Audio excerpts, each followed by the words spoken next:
Somos um país que ávido por integrar esse novo cenário de desenvolvimento. A brincadeira é a seguinte, não adianta comprar o carro se você não sabe para onde você quer ir, né? Eles não sabem dirigir. Não sabe dirigir, não sabe para onde quer ir, você não sabe, então você não sabe mensurar como é que deve ser esse carro, se ele é um carro econômico, se ele é um carro de grande potência, se ele é esportivo, utilitário, porque é aquela velha história, quando você não sabe para onde ir, qualquer caminho e qualquer direção serve, né?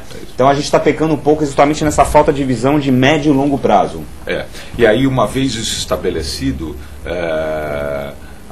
e tornado público para essa iniciativa privada, ela conseguiria enxergar com muito mais propriedade aonde ela se adere.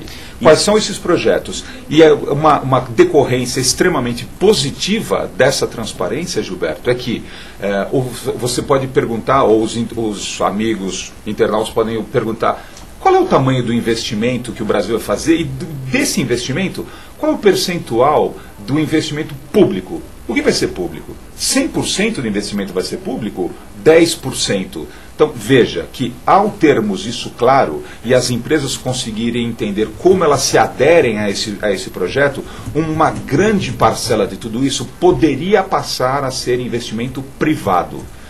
Então veja que a necessidade desse planejamento com clareza, com abrangência, com profundidade, é de fundamental importância que ele exista já. E eu acho que isso que você falou agora responde um pouco a pergunta que o Caetano me falou aqui, que o Tomás Assunção, que é o presidente da Urban Systems, fez há uns 5 minutinhos aí pelo chat, né? Exatamente. Só para ver se é isso mesmo, Caetano, responde a pergunta do Tomás. O Tomás, ele perguntou o seguinte: a iniciativa privada está consciente do seu papel para as 26 atividades, oportunidades pré-requisitadas pela FIFA para que as cidades sejam equipadas para atender a Copa? A iniciativa privada, ela está ciente, mas ela não consegue identificar qual é o caminho para poder agir. Ou seja, a oportunidade, o horizonte do evento Copa do Mundo dentro desse país, isso é claro para todo mundo. Então o horizonte é claro, mas o caminho para chegar nesse horizonte é que ainda não é claro para as empresas. Porque qual é o que elas vão perseguir? São projetos relacionados à mobilidade? São projetos relacionados à hospedagem, a lazer, a turismo, à comunicação, à arena, à indústria esportiva? Agora, então, vamos lá.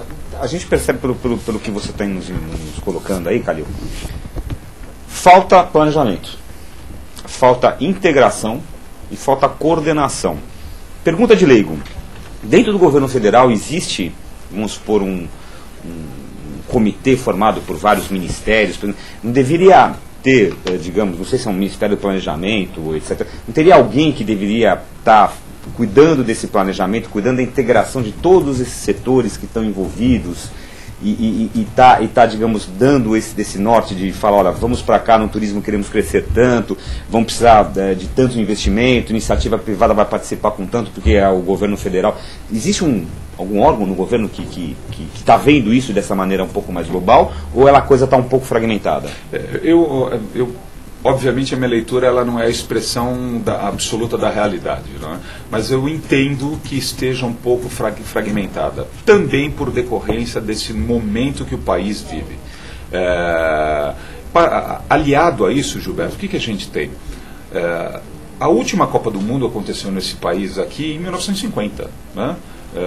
Poucos de nós aqui éramos vivos em 1950, e ainda aqueles que eram vivos, era um evento completamente diferente. Era um evento de esporte. Exatamente. Mesmo, né? A pessoa jogava por amor à camisa, não era negócio ainda. Né? Aquele era um evento esportivo. Hoje é um evento de negócio. Obviamente tem 22 pessoas correndo atrás de uma bola ainda dentro de um campo, porque se tirar isso não existe mais nada. Mas fundamentalmente é um evento de negócio, a Copa do Mundo. Então, as pessoas que estão hoje no governo também não têm essa experiência com relação a sediar uma Copa do Mundo. É um aprendizado, é um processo de aprendizado. Por isso que eu te digo, eu tenho certeza que isso vai mudar, que esse cenário vai mudar, é só uma questão de tempo. E o governo, em todas as suas esferas, federal, estaduais e municipais, eles deveriam efetivamente lançar mão desse conhecimento prévio, onde quer que ele exista, quer seja na Alemanha, quer seja na África do Sul, quer seja na Coreia, no Japão, na outra Copa, em Londres. Eles deveriam, de empresas de consultoria especializadas, para poder encurtar essa distância, para evitar o retrabalho, né? O que me parece, assim, isso é uma opinião, impressão pessoal minha, é que infelizmente a gente vai ter aquela coisa, bom, mas deixa passar a Copa do Mundo, depois deixa passar a eleição, aí na hora que terminar a eleição, aí o pessoal vai sair correndo. Essa impressão que eu tenho, que infelizmente o brasileiro tem essa coisa sempre de deixar um pouco para a última hora, uma característica geral do brasileiro, infelizmente, uma característica que espero que estejamos mudando, né? Mas eu queria falar um pouquinho agora, especificamente da experiência do Calil em duas cidades onde ele está atuando diretamente pela Deloitte. E são cidades que chamam a atenção porque uma cidade é Cuiabá, Centro-Oeste, né? Cuiabá, Centro-Oeste, e Manaus, no norte do país, né? Não sei se tem aí alguém participando de Cuiabá, de Manaus, aproveite para mandar suas perguntas. O que me chama a atenção é o seguinte: essas duas cidades séries, né, que o Calil conhece bem e está trabalhando lá, são duas cidades que estão fora do eixo, do grande eixo Rio-São Paulo, da região sudeste, onde se concentra, digamos, os maiores investimentos, onde tem os maiores times de futebol do país, onde já existe uma infraestrutura bem ou mal totalmente instalada. A gente está um pouco afastado de Cuiabá, um pouco afastado de Manaus, são cidades muito longes. Então, eu queria que você contasse um pouco como é para essas cidades, Manaus e Cuiabá, que ambas não têm uma tradição futebolística, digamos, que seja reconhecida.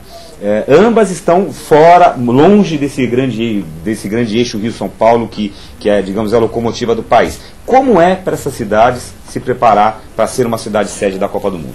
É a oportunidade do último século.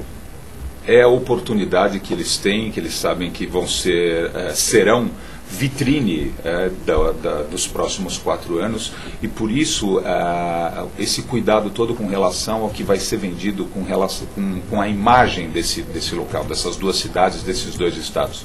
Então, o que será divulgado dessas duas cidades, desses dois estados aí para o restante do mundo é um tema de preocupação real, né? Um tema real de preocupação, porque é sabido que outro nível de exposição massiva, como a Copa do Mundo permite, vai ser difícil de aparecer no curtíssimo prazo. Então você tem razão quando você diz que eles estão fora desse eixo de desenvolvimento, e veja que existe a Deloitte vai divulgar da semana que vem uma outra pesquisa extremamente importante, e tem um nome por Brasil, a bola da vez, né? Tem uma série de informações, nós não vamos enveredar por aí, eu só queria pensar dessa pesquisa uma única informação, que diz o seguinte: as empresas privadas, onde elas percebem que existe concentração das oportunidades decorrentes dos mega eventos esportivos, e aí somente 10% de todas das empresas que responderam a essa pesquisa, eles percebem oportunidades no Centro-Oeste e no Norte. Então veja que é uma parcela bastante pequena. É quase como um vício, né? A pessoa sempre está olhando o seu próprio umbigo, né? E não consegue ver além da caixinha. Então veja que é mais uma tarefa bastante árdua que essas duas cidades têm, no sentido de mostrar para o restante do mundo, para o restante do Brasil, que existem oportunidades. E, na verdade, existem mesmo. Não é uma conversa abstrata, isso não é uma elucubração. Na verdade, existem oportunidades mesmo nessas cidades. E se a gente conseguir comparar, novamente, se existisse esse planejamento, ou a partir do momento que ele existir, que ele estiver setorizado, que por indústria, por região, por concentração demográfica, e as empresas conseguirem olhar essas oportunidades, eu tenho certeza que existe um conjunto expressivo de projetos, tanto em Manaus quanto em Cuiabá, que eles são muito mais interessantes do que projetos que vão ser tocados nesse eixo de desenvolvimento já estabelecido. Me parece, não sei se eu estou errado, mas eu imagino que proporcionalmente o investimento necessário numa cidade como essa seja menor do que no Rio ou em São Paulo. Definitivamente. Definitivamente. Apesar de, teoricamente, não terem toda a infraestrutura que tem São Paulo e Rio de Janeiro. Definitivamente, porque vamos comparar com o expoente, a maior cidade, né, que é São Paulo. São Paulo existe ela é capaz de oferecer um conjunto de serviços, uma série de equipamentos urbanos que a gente não encontra normalmente. Cuiabá, por exemplo, não tem metrô. Pois é. Mas, por outro lado, fazer qualquer coisa em São Paulo custa mais caro do que fazer a mesma coisa, né, numa cidade como Cuiabá. Então, ou seja, os problemas de São Paulo, apesar dessa concentração, dessa disponibilidade, dessa concentração de equipamentos urbanos, e que não existe na cidade, mas fazer qualquer coisa em São Paulo exige um nível de investimento muito maior do que esse mesmo projeto realizado em Cuiabá. Então, novamente, as oportunidades existem para essas duas cidades? Existem. E agora ela precisa vender isso corretamente. Vamos falar um pouquinho, eu queria que você me falasse rapidamente, sim, oportunidades e pontos positivos que você está vendo em Cuiabá e depois Manaus.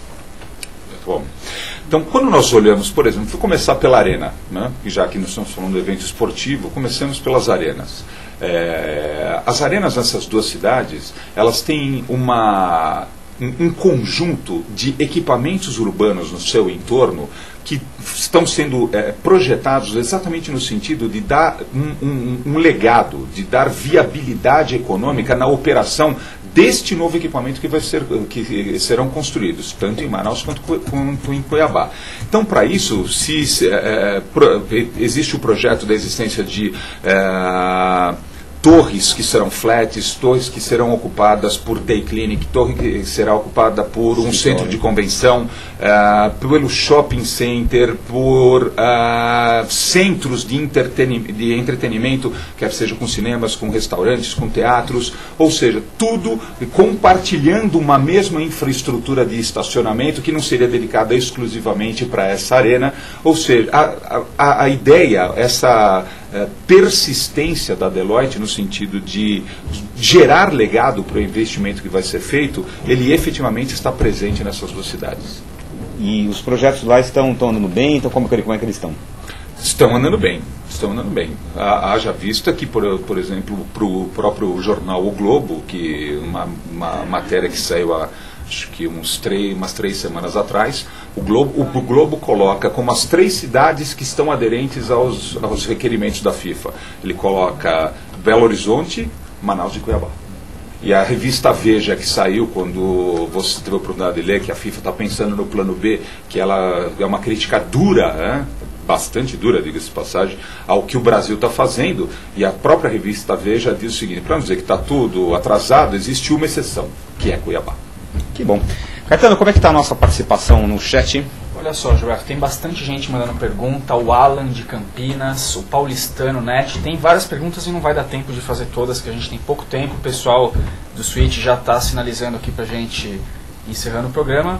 Eu vou fazer aqui o comentário do Alan de Campinas, ele disse o seguinte: minha opinião, a Copa vai acontecer, tudo vai dar certo, com pequenos percalços, porém, o Brasil mais uma vez terá perdido uma bela oportunidade de negócios internacionais. As contas serão positivas, mas não tão lucrativas quanto poderiam ser. Depois ele completa dizendo o seguinte: resumindo, planejamento estratégico. Será que o Brasil ainda não sabe bem o que quer para sediar uma Copa e Olimpíadas? E aí depois tem mais uma pergunta só do Paulistano, que ele diz o seguinte: é possível que ocorra o investimento descabeçado e que os estádios fiquem como ninhos de pássaro, como o da última Olimpíada, que está abandonado e ninguém quer assumir para ser mantido? Eu acho que na verdade ele está falando dos Jogos Pan-Americanos, né? A gente teve experiência aqui no Brasil, o Calil sabe disso, nos Jogos Pan-Americanos, né, de 2010, se não me falha a memória, que foi muito criticado, aquele centro esportivo Engenhão, né, que chama? Engenhão. Que mostrou ali um exemplo claro de um sistema que não se sustentou. Eu acho que essa experiência foi válida ou de alguma maneira está sendo válida para esses novos projetos. Como anti-exemplo, sim. Sem dúvida alguma. Então, a resposta do internauta é: o risco existe? Claro que existe. Basta com que a gente não faça a lição de casa ou que a gente faça ela